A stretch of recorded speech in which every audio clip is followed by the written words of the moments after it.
Something a lot of people don't realize is how people of the Old Testament, people in the Old Testament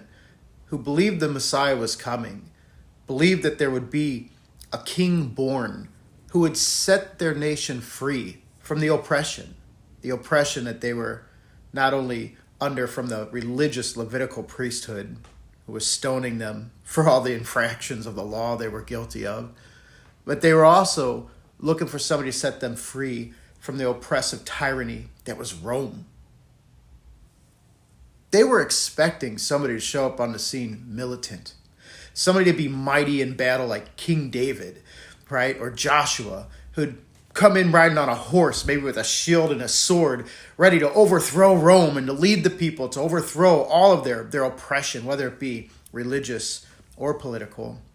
And Jesus, being the Prince of Peace, and whose kingdom is not of this world, who doesn't win wars with bombs and guns and swords, but in that fashion of only Jesus and only Jesus could be alone,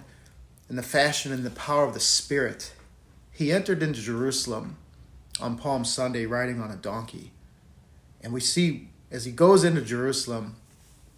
he flips over some tables, he rebukes the religious priesthood, he calls them a whole bunch of names, and he really doesn't win many brownie points.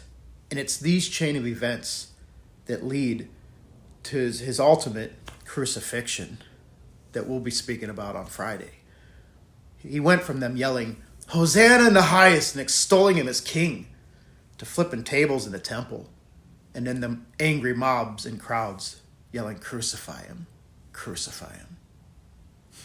Literally, from the palace to the pit.